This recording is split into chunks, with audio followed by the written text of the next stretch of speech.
Split the vote. Welcome back, everyone, to another episode of Split the Vote. I'm your host, Rob, and this is the Ultimate Survivor Podcast, a Purple Pants Podcast powered production. And today I've got two Survivor Savants joining me, talking about a pretty chaotic episode where we'll discuss all of Season 50, Episode 6. They're two extremely savvy and strategic Survivor players, people who I can talk game with for the rest of my life. Everyone, please welcome Bennett and Matt to Split the Vote. How are you guys feeling today? Feeling great, Rob. Thanks for having me. Feeling great. Excited to get into it.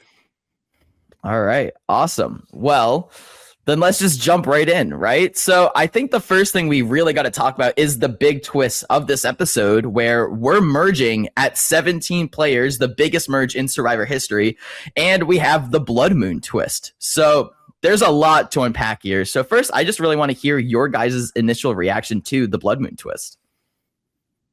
Yeah, I don't know, Rob. The Blood Moon twist, we heard a lot about it coming into this episode, and I gotta say my reaction is disappointment, feeling a little bit lackluster about it. There was all this promotion the week before in the preview and the week throughout of this is gonna be the moment that changes Survivor history. And what did we get? 3 vote outs, a classic new era Survivor thing, but with an extra round of voting. It just didn't really do it for me. It didn't really bring that Survivor like blow your pants off type twist that you hadn't seen before. Something I'd expect to see out of season 50. So I don't know about you guys. My initial reaction was I was expecting a little bit more. Yeah, I agree, Matt. When you look at the preview, Jeff's with the Blood Moon, the red light everywhere, he's R farming, and you're like, what the hell is a Blood Moon? Is Jeff gonna like join the game and start like murdering people? No, it's just like you said, the same new era, mergatory, like stuff that no one really asked for. And when you see that preview and Jeff says it's gonna be like something you've never seen, you want to believe him. You want to get excited, and your imagination runs wild of what it could be, what innovations they'll bring to season 50. But I'm pretty looped into the Survivor community. Mike Bloom, I know, was able to quickly deduce the 5 split tribes, and you could see from that group of 15 that Ozzy and Rizzo weren't there, so they were going to exile. And it was very quickly deduced by the fan base that it was 3 groups of 5, 3 people were getting voted out. And again, I'm with you, Matt. I'm disappointed. I think a lot of randomness really shook up the season, and not for the better. And the other thing is, I think with if they wanted to go with the 3 tribe setup, that's fine. I get you have a lot of people, you got to get rid of people fast. But there's just so much more they could have done with it. Like you could have been thinking about, all right, like we got to vote out 3 people, get the season moving, 19 days left or whatever to get through all these people. Like, let's send all 17 of them to tribal council and let's vote out the 3 people with the most votes, or like let's just make them sit there back to back to back and do 3 separate rounds of voting with all of them. Like something that we really haven't seen before. Some new style of voting. There's a lot they could do with a merge size tribe that you've never seen before. And they just kind of repeated the same motions, but with one more round, and then just didn't do it. Yeah. I think there's a ton of ways that they really could have structured this twist differently. And at the end of the day, it really is just a glorified tribe swap, like you guys put it. And I think it's hard calling this a merge because it's not like a true merge, right? Because they're immediately splitting up. But at the end of the day, like this is what a true merge has kind of been. Like the true, or at least a true merge has been left behind by Survivor. This is kind of the new meta now. And maybe it's not the best kind of situation with sending like 3 totally new tribes to tribal council, because like you just put it, why not just have another immunity challenge in the same old 3 tribes where there were currently dynamics that were being manipulated and shifted, and then just make those tribes go to tribal council, because now it's a completely reshuffled new deck, and all that time and energy that those players just spent trying to game and get it themselves into a good spot, getting themselves out of a bad spot, like it's all for nothing, because you had a player like Aubrey on her last tribe that's now in a completely different new position, And we just abandoned a whole third of the game when we really just saw one tribe continuously go to tribal council over and over. It's like, hey guys, let all of those 3 tribes go to tribal council in their groups, and then we can really merge, right? There's just a lot of different ways they could have handled it. Yes, they had a lot of storylines brewing from the other tribes that were just kind of abruptly ended because of this swap. And you're building up the Aubrey Genevieve storyline, and you wanted this epic payoff that you thought that's what they were building to, but you swap to these random tribes where Aubrey just gets Genevieve on a silver platter. That's not exciting. That's not the story you want to build to. And it's very frustrating to lose that. And you also didn't really get to see a lot of storyline build up for the other 2 tribes who were continuously winning.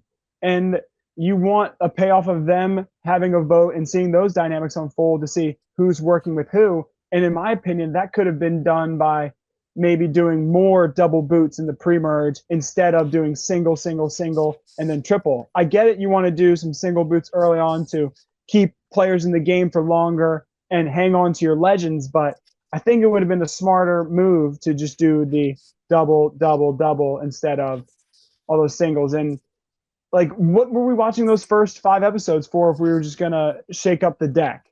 And it brings me to this analogy that I've been thinking of a lot. It's like, this twist, the Blood Moon twist, is like Survivor brain rot, where you have typical content online. It's like a series or some very interesting concepts that are discussed, and you're invested in it in some intellectual way. And then you have content that's brain rot. It's nonsense. It's senseless. It just triggers some dopamine, and Jeff just likes that dopamine of the randomness, and that is what makes Survivor exciting. And no, it's those storylines and those characters that you get invested in, and you watch those dynamics build to something climactic. But this Blood Moon twist didn't deliver us that climax, and for that I'm disappointed. And you know what? Maybe we only have ourselves to blame too, because the public did pick the dynamic strategic twists to kind of occur during the season. Or I guess I voted strategy for the strategic twist, not the dynamic ones. And this is definitely a dynamic twist at the end of the day.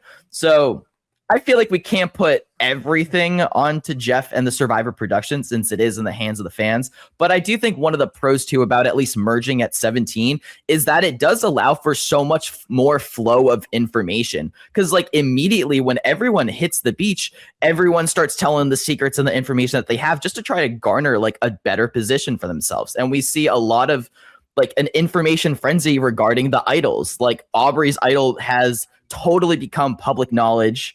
Ozzy's idol, though right at the beginning of the episode, he shows the little bit of trust that he is trying to cultivate with Christian and everyone else on their beach before the merge. Like he tells them like, hey, I got an idol. And then that idol becomes totally public knowledge. So I think it's really interesting to see how all these players come together and just kind of divulge everything that they've been playing with. Yeah, Rob, I think this is something we see a lot in return seasons, especially. Like good players know that the information is currency, and an even better currency is other people's information. So if you can run around and tell people like, "Hey, man, I trust you," like let me tell you what Bennett has instead of anything about what I'm doing in my game. We saw Cirie and Ozzy employ that really well, going around talking about like, I'm going to tell you about Ozzy's idol, but I'm not going to tell you about my extra vote. And so, keeping things close to the vest when you can and when it's valuable for you, but using that information as currency. But I will say with everyone running around, if information and Survivor is currency, then we're seeing information inflation, because it is just spreading like wildfire, and it's really not valuable to anyone. Like I'm not thinking, wow, this person's my number one ally because they told me about Aubrey's idol. Well, 5 other people told me about Aubrey's idol. Everyone else is playing the same game. Like if that's the standard, you gotta bring it up a little higher. Yes, and I think that the Billie Eilish Boomerang idol was the gasoline on that information fire that caused that information inflation. It's an idol that requires 2 people to know about it immediately. You have all these tribe swaps, and it just makes it so the information is not private to damn near everyone. And it brings me that extra disappointment because you have those storylines are built up with the Billie Eilish Boomerang Idol, and Genevieve's the one who finds two of them and distributes them, and there was a lot of plot building from there, and it was cut short because of this twist again, because Genevieve ultimately gets screwed in this situation. So it's very, very unfortunate situation.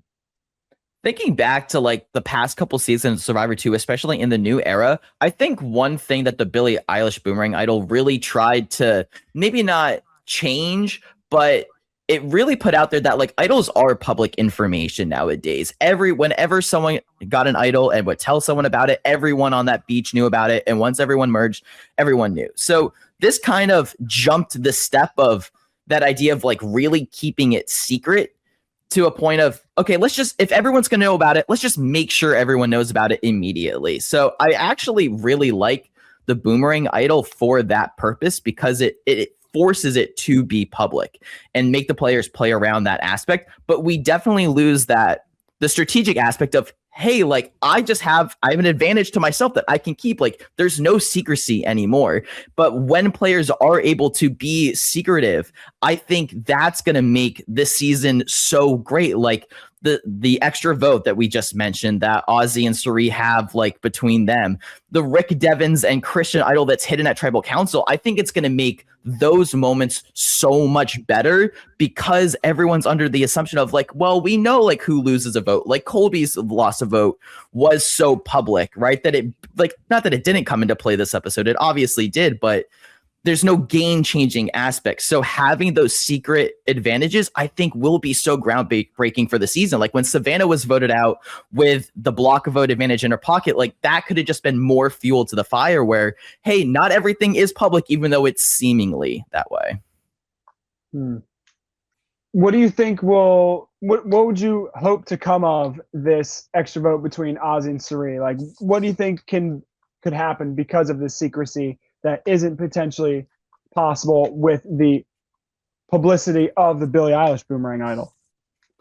I would say the way that it would probably come up in a really strong way during the season to make a game-changing move is, let's say Cirie and Ozzy, they're in a minority. Let's say there's like 12 people in the game and there's a clear divide of like 7 and 5. And there's almost like no way that, or like a split vote too, of like, hey, like we like in that kind of regard, I guess, right? Like there's clearly down in numbers. No one's really thinking that like there can be a move that can really turn the tide. And then this is where the extra vote can come into play. Of course, an extra vote is one of like the smallest like advantages that like can totally surprise somebody and like make a game-changing move. But I think in that kind of a way where like, hey, like this is unexpected, it could totally do something now. And when you share with that information with someone so late into the game where it's like, hey, like, let's make a move, let's pounce on it right now. Like there might be that opportunity later in the season. It's an extra vote, so a little bit more unlikely, but the opportunity is still there.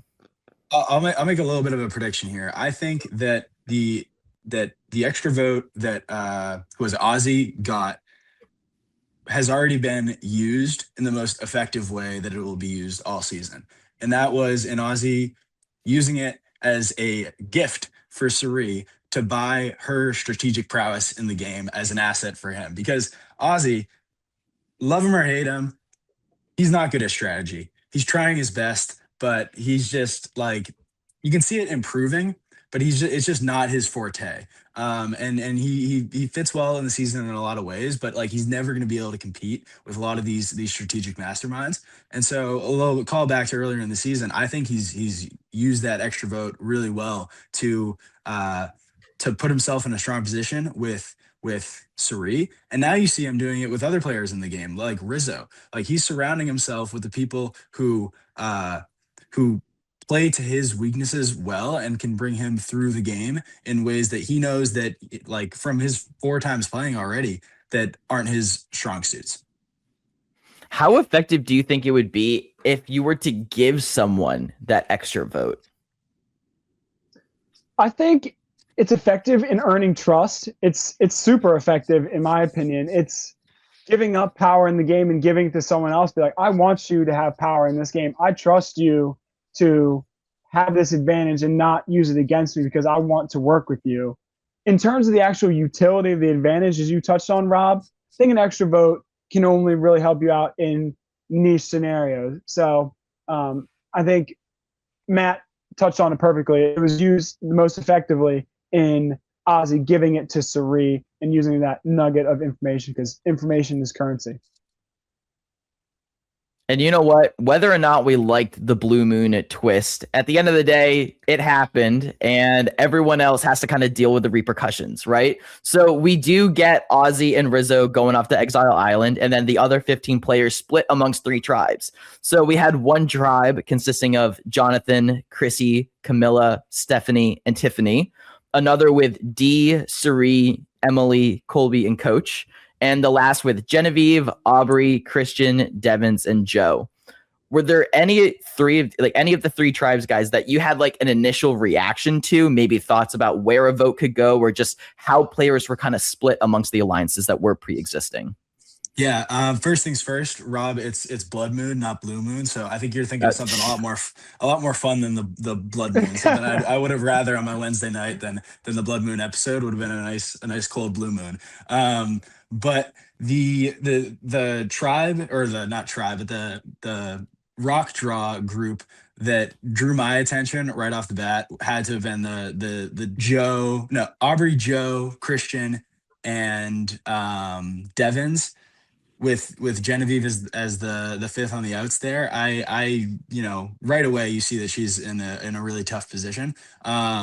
So as one of my favorite players going into the season, I was nervous for her. I was hoping she could hang on just a little bit longer in that immunity challenge. I really thought that was her only chance, and it seems she thought so too. I will say it looked like Christian was really leaning on the wall during that challenge, which I don't think you can really use your shoulders. So I was kind of hoping that Jeff was going to call him out on that, and then just like kind of give Genevieve the immunity necklace and the win. Just, she was actually playing by the rules, you know? So yeah, that was definitely a tribe that stuck out to me. Do you guys think that Genevieve was unlucky? Yes, I think totally unlucky. Like literally, the rock draw that divided those tribes is luck, and she got drawn on a tribe with her arch nemesis and 2 people who are in lockstep, and gave the idol to Aubrey, being Devins and Christian. So I thought there was really no maneuvering in this tribe, and as soon as she drew that rock, she was drawing dead, in my opinion.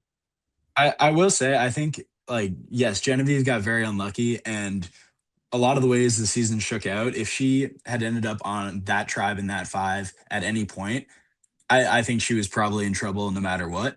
But she did do, I do think she made some mistakes, and did a lot of work to kind of put herself in a position where she had, no way to climb out of that hole.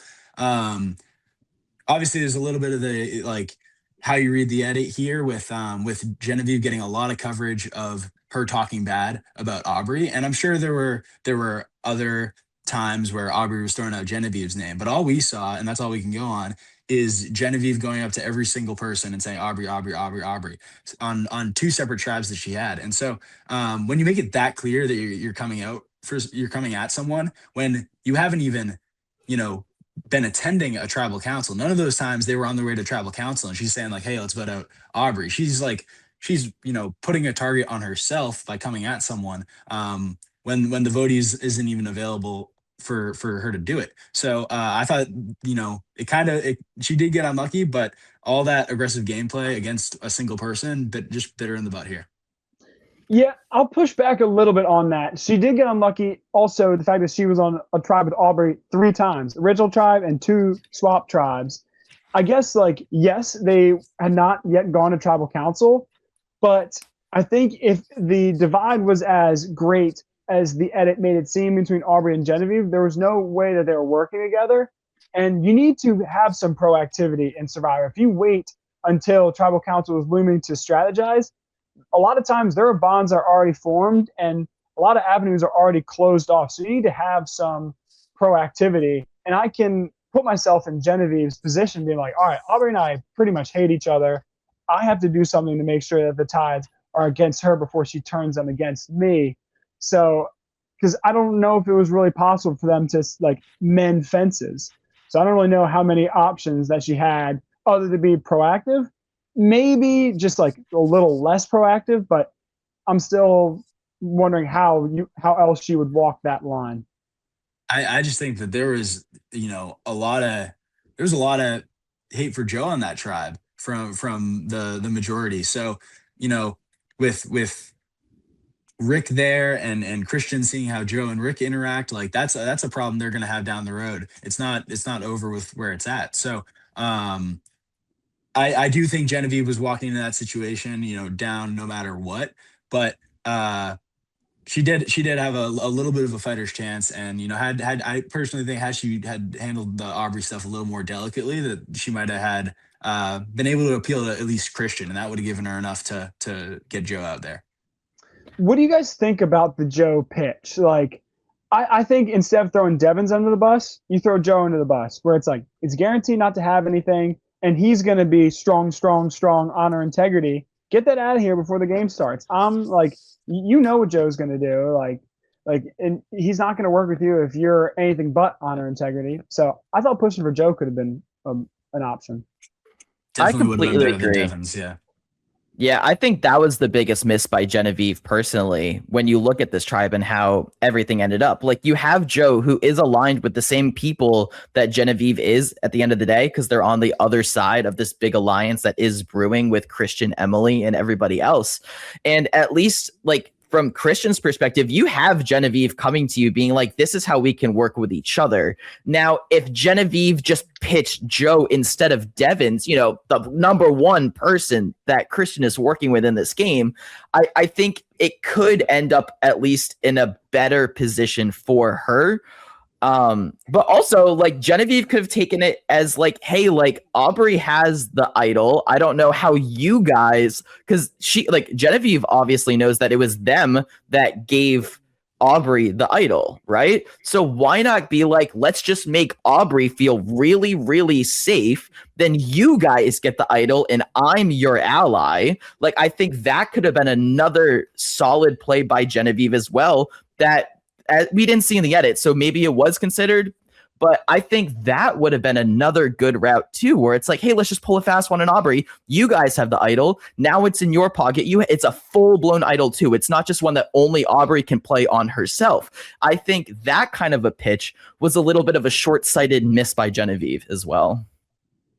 I hadn't thought of that, but that definitely, I mean, I think that has a better chance than telling Christian to vote out like one of the people who is, clearly his closest allies. I mean, Genevieve at this point has heard two things about Christian: one, that he's a robot scientist, and two, that he's friends with Rick Devins. And he pooped his pants. Yeah, and he pooped his pants. So like the triage of information, like you don't go after Devins there. Yeah, completely agree. I think, Devins is the only, like, absolutely not, in my opinion. And going in, I did not think the Aubrey route would work because she got blindsided with an idol on Edge of Extinction. It's a blood moon.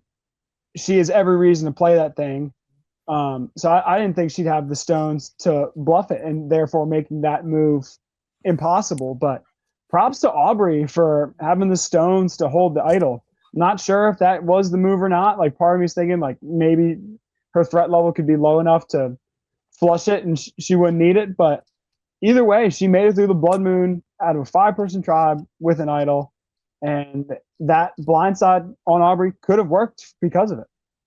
Who do you all think that, because Bennett, you saying that Aubrey had like a low threat level at this point, or like a low target level, gets me thinking, like, who, if this tribe had gone to a 17-person, merge, is like the first boot of this massive group? Because I think it's Aubrey. I think Aubrey was like the kind of relatively disliked one across multiple tribes. And she's a close ally of people who are known to be like strong strategy players, and potential idol finders. Like, that's the person I want to get out if I'm not close with Aubrey.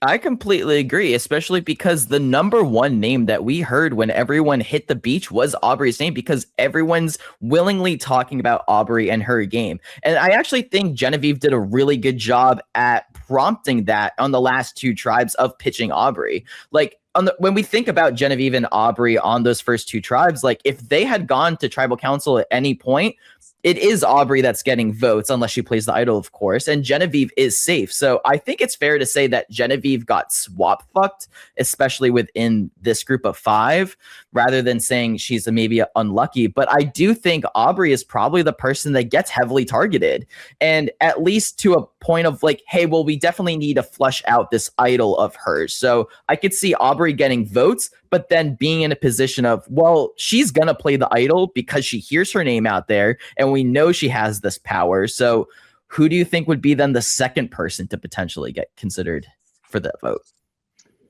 If to really give you an answer, I would have to do some kind of process of elimination. I would be like, you'd have the honor, integrity, old school group of like your Colby, Steph, Jonathan, Joe, etc. And then your Rizzo, Cirie, D alliance. And basically just calculate those two big groups and figure out who's left. And in my opinion, Aubrey and Genevieve are left out of those two groups. And it's so hard to say because you've never seen a 17-person merge and you never really know. But I think the math of Aubrey would be the first target with no idol in play. But with the idol in play, I think Aubrey pushes to Genevieve. So maybe she didn't get screwed and there's a lot of realities where she gets the boot, but I'd really like to sit down with pen and paper to give you a true answer. But your math adds up, Rob. And while we're on this tribal, I think one person who really benefits from this blood moon twist, if not the fans who I guess voted for it, is Aubrey, because Aubrey went from a position of, being on multiple tribes where it seemed like she was on the bottom, especially that initial, I think, Vatu tribe, the purple tribe. And now, they're able to get easy pickings on Genevieve with really no blood on their hands because it's like she was a strategic player, had to go. Like, no one's going to be upset about that. And Colby is basically mercy killed at his tribal council. He was another person who was on that tribe who was never going to work with Aubrey. Hugh is gone.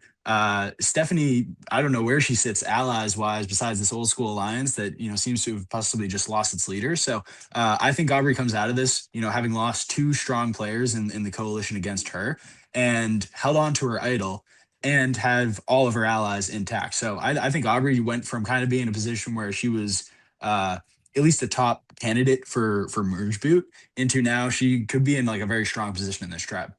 Here's my thing with Aubrey, though. Personally, like if I had to forecast it out, I think her playing the idol would be the better move because, yeah, Aubrey was on the outs. I think a lot of that was because of Genevieve and Genevieve pushing her name out. And that, like Christian, if you listen to his pregame interview, talked about like narrative warfare. That's what Survivor's all about. And Aubrey's narrative was her and Genevieve were beefing. And then it became Aubrey had this idol, her and Genevieve were beefing. And then you get to this tribal.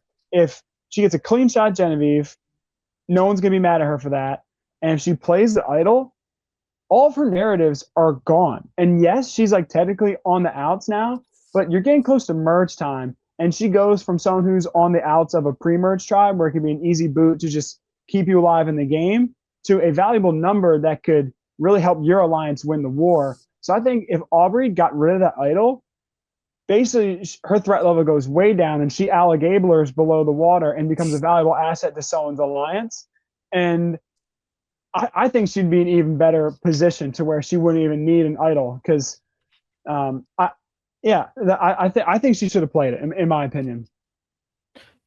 After I asked you guys, like, who would be the second person to maybe be considered for a vote after Aubrey, right? If we're looking at the big 17-person merge, then it was difficult for us to come up with a name. And I think that's because there is no other clear person that's on the outside. So I think when everyone comes back together and we have I guess it'd be a 14-person beach, right? I think that's where like there's going to be like a lot of lines drawn in the sand right now, but there is no clear person of who really is the next person to go home after this vote. So I do think it's really up in the air. And I think it's really strong that Aubrey was then able to keep the idol, just so then, because we have no idea where the season is kind of headed in the direction after this vote, because so much can happen. I also do want to take a moment to give Joe a shout out, or not Joe, Devins a shout out as well, because he had that feud with Joe that we saw on the last tribe. So the fact that never really came to a culminating point during this tribal as well. The fact that like Rick Devins was able to be like even keel and put his differences with Joe aside to at least show that, hey, I can work with you. I think that can go a long way in this game. Those scenes of him trying to convince Christian and Aubrey to go for Joe over Genevieve for his own safety, I thought really spoke to the fact that, you know, he is the what does Christian call it? The like assistant to his Captain Spock, or I'm sorry, I butchered the Star I'm Trek. not a Star Trek guy. Don't worry. not a bunch of Star Trek guys here, unfortunately. But he's the assistant to Christian in this alliance. I think that's how we're going to kind of see the merge play out for these three. Yeah, I think those three will live long and prosper. I think. There you go. I know that one. I've heard that one. Yeah, that's about the extent of my Star Trek there. Yeah. Well, one player who did not live long or prosper was Colby, as he was unfortunately voted out of his tribe. But what did you guys think of the dynamic between Coach, Colby, Emily, Cirie, and Dee when we first saw that group kind of come together after the tribe swap? I fucking hated it, Rob. I hated it. It's just like you have two Survivor legends just in the guillotine, and they're helpless. Like Colby, God rest his soul, he's not dead, but he's dead in the Survivor universe now. He just played Jenga and lost his vote and tore up his foot, and he just bled out of the game. I like it, the old school. I was rooting for those guys. I was rooting for the Coach and Colby coalition that was brewing. Like it actually had like honor and integrity was interesting at this point.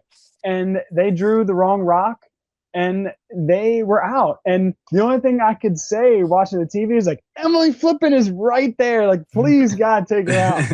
I like her style of gameplay just grinds my gears, how she just like blabs all her information, screwing Christian over, and somehow ends up in a good spot because of it. And I was like, why can't they just like, for whatever reason, convince themselves about Emily and keep our favorites in there? But that did not come to be. I think the only thing that like makes it from really cutting deep is the fact that Colby, based off what he said in this postseason press, would have been medevaced anyway and was really suffering out there. So if we had to lose him or Coach, I would pick Colby for that reason.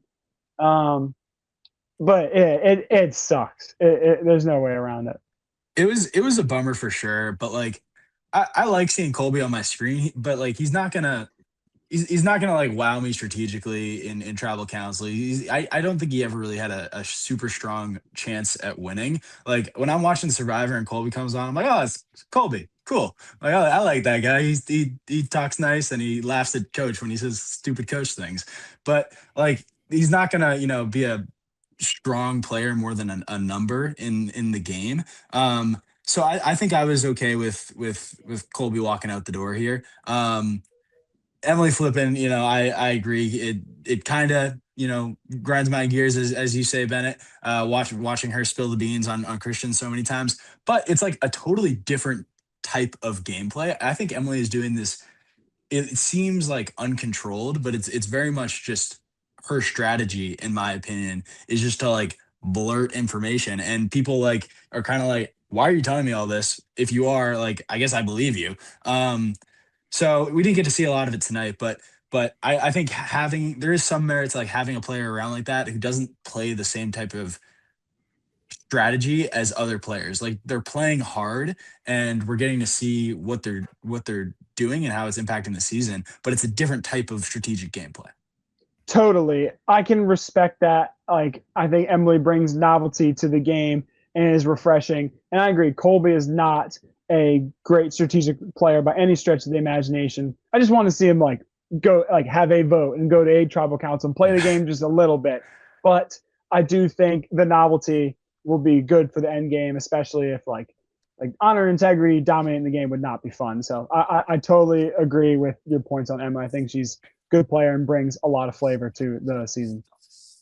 I will say, I was thinking maybe at one point that, hey, like Cirie might try and stick out her neck for the players that are like more old school, right? And she has that relationship with D. So we knew that them two were definitely going to be working with each other. And maybe she would want to try and protect a Colby and maybe a coach to make sure that those numbers kind of stay just in the game throughout the rest of the season. And then maybe try and go for an Emily flip-in. Like, I don't really know how strong that relationship is between Cirie and Emily, but I would think that Cirie, being the player that she is, could see that the blabbing of like that Emily's doing like as a potential threat to her. But it does suck that they were kind of like uniquely aligned in this tribal council. But I really did think that there was a moment that coach was going to get the boot, especially when he told D that Emily threw her name out there. Like, I don't really know what to think of coach's game, but I love watching him play, and I do want him to stay in for as long as possible. I love every second of it, man. Oh my gosh, coach is like my favorite ever. He's so ridiculous. He's like, everything that comes out of his mouth, I just chuckle, and he doesn't realize like I it's just so authentically him. But yeah, I think that him going to D and saying like, hey, Emily threw you under the bus. I think that was an attempt at kind of what we were talking about earlier with like the information is currency thing. He's trying to build an alliance with someone that he was on a tribe with, and so he believes he has some level of connection with. D has not been on a tribe with Emily, and so maybe in coach's mind, coach feels that he has been on the beach with D this entire time since he got to the game. He has maybe not. Maybe D is not his number one, but they have like a decent working relationship, a lot more than the other maybe 12 people on the beach who haven't been on their tribes. And Emily is someone who D hasn't seen the whole season. What coach is forgetting is that these two people played together. And in New Era Survivor, when you play together, you're automatically best friends afterwards. And so D and Emily, it seems to me that they have, some type of pretty close relationship. They saw each other and they immediately linked up as like, that's the three, including Cirie, that are going to run this tribe. It kind of took me a minute to remember like, oh, like they know each other. That's why this is like clicking so automatically. And it's funny to see coach get immediately left in the dust. Yeah, he really eats his words. It's kind of hilarious to see him physically grab his foot and try to shove it into his mouth. But I do think Jonathan put it really well on the other beach when he was talking about how he wants to have as many relationships in place for twists like these. And I think that kind of ends up being like a fault to say for D's game for not keeping Colby around and trying to utilize that opportunity to kind of get inroads with that alliance. Like his pitch was, hey, like I'll bring you up to my alliance with Stephanie and Chrissy and be like, let's keep D, let's work with D, we can do this together. I think someone that like with the kind of caliber of player in D that is a previous winner that everyone is threatened of, I think that actually can really work to her benefit, unless everyone thinks like, well, she's friends with everyone, she's such a threat, we got to vote her out. But I think having that opportunity to create as many relationships as possible and not push out others from not wanting to work with you, I think could have been really good for D's game too. So then if you don't think you're going to really see yourself working with coach for the foreseeable future of this game, like just vote out coach. Yeah, I think coach is the true head of the snake, not Colby. Like we said, Colby's not a strategic mastermind. I think just Colby just had a lot of friends, but that doesn't necessarily mean he was driving that old school honor integrity ship. And I'm with you, Rob. I think we talked about how like Genevieve and Aubrey would be the early merge targets. But now I'm thinking D is in some hot water. Maybe not this next vote, but like very soon her hand is going to be held to the stove. And I'm excited to see it. I don't want to see D go so soon, but I do see the deck being stacked against her. And I'm excited to see how she maneuvers because the Tidewalker, I was about to say Dragon Slayer, he is not going to take the Colby blindside or the Colby vote lightly, and he's going to bring his Stone Bell Monk and all of his other crew members to take down the winner of 45. So I think she could be in trouble. Yeah, I think she could definitely be in trouble, especially when we look at the preview for the next episode when she's confronting Jonathan for the vote out of Camilla. Though I think that Jonathan put himself in a great position for that tribal. What did you guys think about the tribe consisting of Jonathan, Chrissy, Camilla, Stephanie, and Tiff, and how all that went down? Yeah, I think this was really the one tribal council where I thought there was, any decision to be made or a real like strategic decision happening, and it all rests on Jonathan's shoulders. He has two choices here. One, do I lean into the game that I've already played, that people know me as the loyalty and honor guy, second to only 48 Joe, and these old era players want to play with me because they know that they can trust me. So do I go with Chrissy and Stephanie, or do I, lean into this more strategic player that I'm trying to become? We've seen a lot of Jonathan in these confessionals expressing his under the radar strategy, things like letting coach be the leader of the tribe, and trying to hold relationships with Dee and Camilla, despite the fact that they blindsided him. He's embracing the strategy in the game of Survivor that he didn't do as well in his past season, especially the more social part.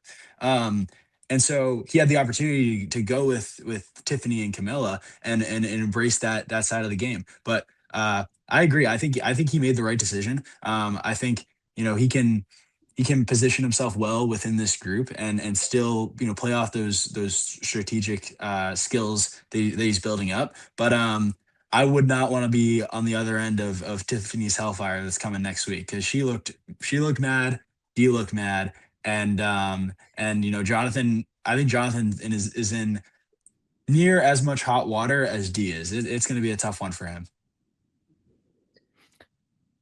It's hypocritical. I'm curious to see, like, aside from Tiff and Dee, who will actually like turn against Jonathan in this scenario, or who Tiff and Dee could turn against on Jonathan. But like, they just blindsided him. Like, and how is this different? But I'm sure we'll find out why they think it's different at the start of next episode. But yeah, Jonathan, there's nothing else he could really do. Like, they blindside him. You gotta see the writing on the wall. They don't care about you. They don't trust you, and make the right decision and vote out Camilla. Yeah, well, I think what'll be curious about next week is if Jonathan, Dee, and Tiffany, the people who are really upset about this, who decides to like put it to the side and let it lie below the surface, because that's what good Survivor players do. They hold on to the grudge, but they don't let people know about it. And Jonathan, I feel like if people come after him, he could get very defensive and come back at them, twice as hard, very quickly. And I think that will be the downfall of Jonathan, because, he might get the short-term relief of coming after Tiffany or coming after Dee and getting them out next week. But, now who's head of the tribe? Now who's head of the old school alliance? It's this young buck Jonathan, who is also a massive challenge threat. So if I'm Jonathan, I want to go into next week, try to calm the waters, ride out the storm a little bit, and soak into the background a little bit after I made a big move.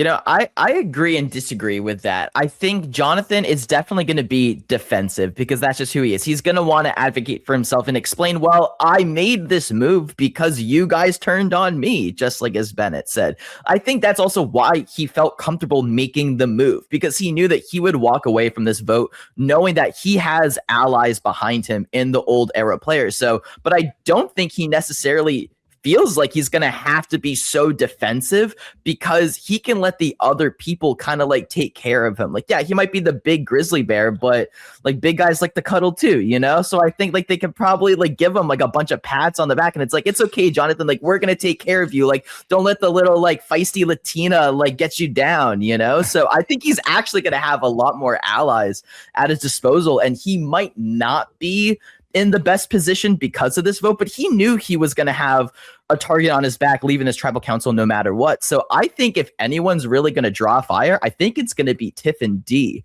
just because they're the ones that just felt betrayed and maybe feel like they're in a worse position than they were coming into this tribal council. You're right. They just lost an ally, and they're the ones upset. So they also need to control their temper. It doesn't seem like they're going to do that based on the preview. But Jonathan has shooters on the Merge tribe who will patch him up, patch up his reputation. They should also patch up his shirt with his freaking nipple hanging out. But like they're gonna support him, and I think even though he may butt heads with D and Tiff, I think as long as he controls his temper a little bit, the tides will turn against the girls, not him, because people still want to work with Jonathan, and he still has a reputation of being that old school type of player who they can trust, when D and Tiff don't have that same reputation. I know we didn't see a lot of these two players for a majority of the episode because they were shipped off to Exile Island so early. But what did you guys think about Ozzy finding the advantage and then choosing to take Rizzo, of all people, to Exile Island with him? I think it was a sound decision. I think Ozzy chose Rizzo because there's no pre-existing connections that would make people think one way or the other about them working together. And Rizzo's tight with Cirie. And I'm sure Cirie put that bug in Ozzy's ear that Rizzo's someone to get tight with. And I think that's going to form a very strong three orchestrated by Cirie. And I came in, my preseason winner pick was Cirie, and then the start of the season was Coach, but now I'm back to one of these three players potentially being the winner. I think that the trio of Ozzy, Cirie, and Rizzo are rock solid, and I think in Survivor, the tightest relationships, no matter how many people are in that group, will prevail. And I could see them kind of playing the middle and ping-ponging back and forth and never being too much of a threat. Like Rizzo is goofy, he's like cocky, talking himself up. No one actually thinks he's a threat. Ozzy, no one knows he's strategic, and everyone loves Cirie. I think Ozzy picking Rizzo is potentially going to fuse a rock solid alliance that could be here for the long haul in this game. Yeah, I think they complement each other really well. This is a very strong alliance, and this merge tribe is absolutely chaotic, as we talked about. It's hard to draw the like pure alliance lines, but I think we're seeing coalitions form, and especially what's being talked about in the dialogue we're hearing is this old school versus the, like, I don't want to call it the nerd alliance, but the Aubrey Christian Rick group, and Emily Flippin as well. So I think we'll see a lot of, like you said, Bennett, of those three bouncing back and forth. Tiffany and D as well, if they can form up some group themselves. But I definitely like the position of that three going forward. Yeah, guys, it's the polyamorous alliance, right?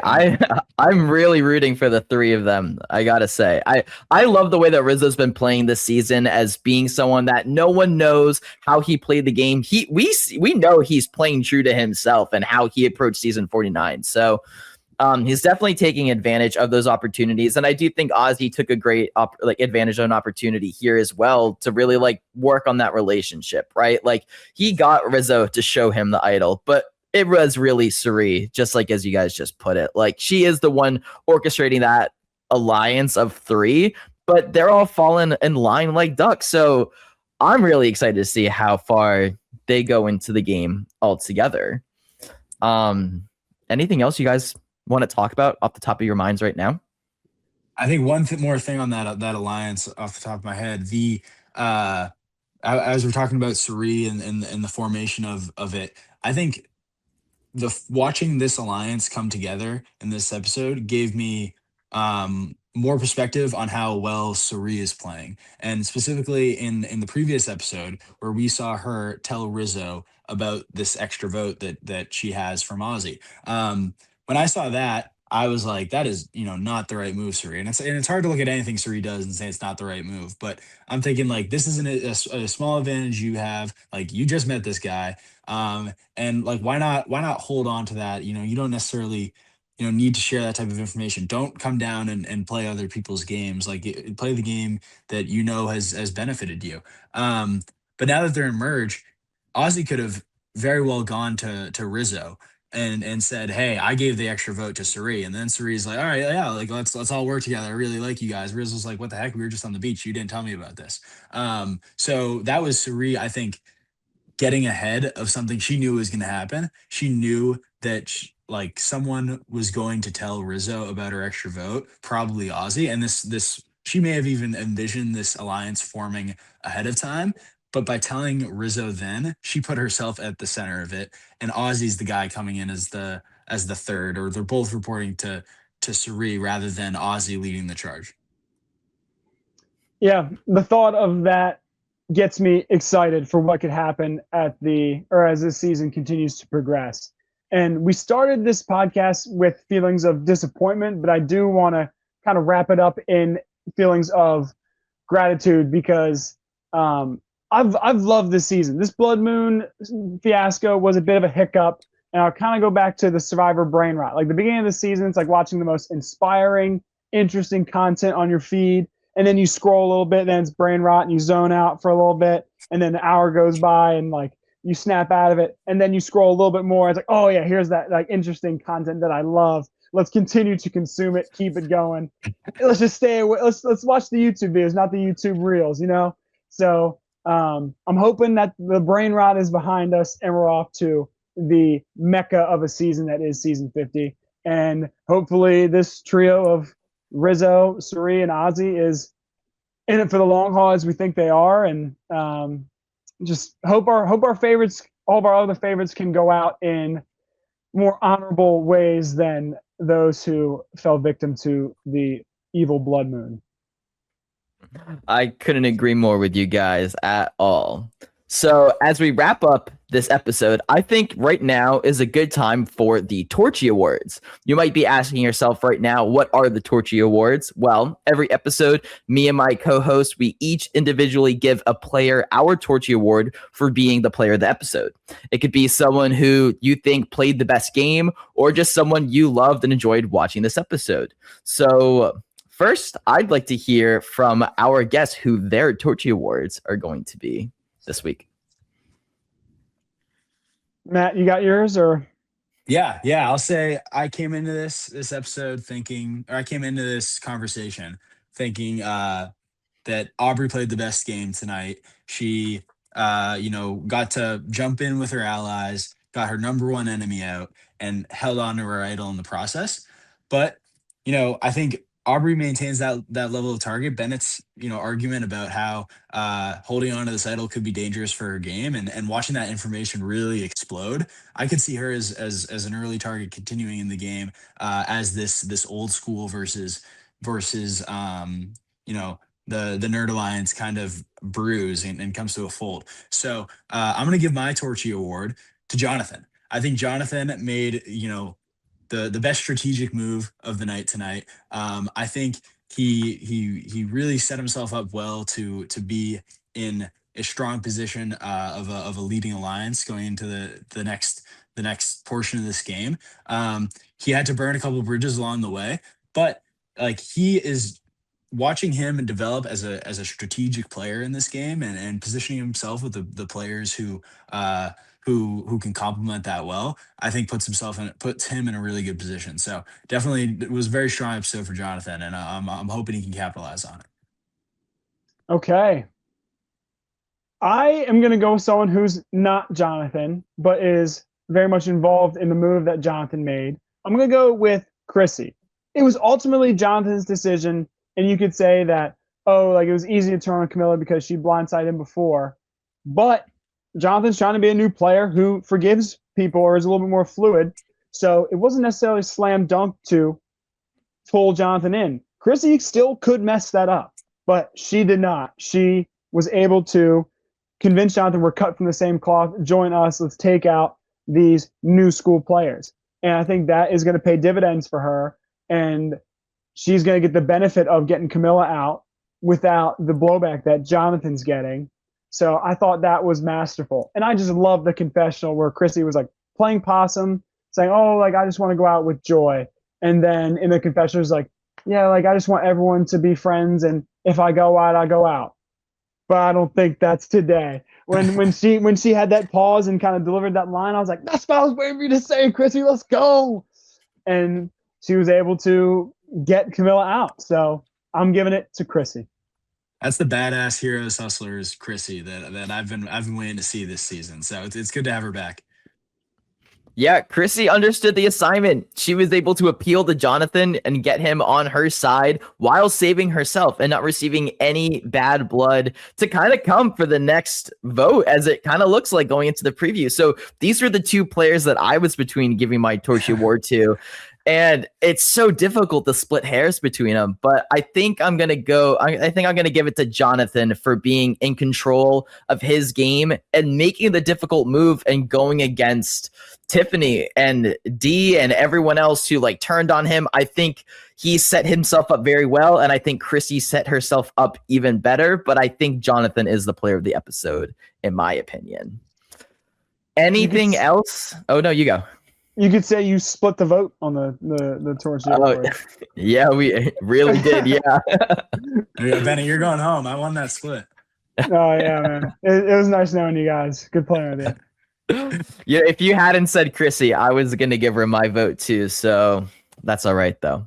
But all right. Any other topics you guys have in mind that you want to talk about before we end this episode? I'm excited for next week. No, I'm good, man. I thought we covered a lot. Easily. Well, thank you both so much for joining me on the podcast. It's obviously just a pleasure to have you guys and be able to speak and talk about Survivor. And thank you to all the listeners. I truly appreciate you guys who have followed along and continue to show support. If you've enjoyed the show, please be sure to check out the other amazing Purple Pants podcast powered productions for more great content. Bennett and Matt, where can our listeners find you guys on social media if they wanted to track you down and see the content you guys make? You guys can find me on Instagram in two places. First is at Bull in a Box, Bull INABOXX. I post my own personal brand content there. And also check out Die Up. Die Up is a game that I invented and founded. It's like your outdoor game. So summer's coming up. You got your barbecues or beach days coming up. It's a brand new game of these tables that I custom build. So check it out at di.upofficial. Again, that's Die Up. Check it out. You won't regret it. And I can personally attest to how fun Die Up is. First tournament, Washington, D.C., May 9th. Be there or be square. And you can find me at my Instagram, mryan901. Hit me up. I'm also more of a LinkedIn guy myself. So if you're looking to network, grow your net worth, hit me up, Matthew Ryan. I'm always looking to grow those connections. So just send me a little connection. Yeah, that's the business major in you right there. I love it. Yeah. Corporate weapon there. Locked and loaded. And I got a Die Up set in my car as we speak, so definitely want to push that agenda. Everyone should check that out. We did not go over this ending before we started recording, but until next time, it's been Rob. It's been Bennett. And it's been Matt. It's been Split the Vote. Peace. Peace.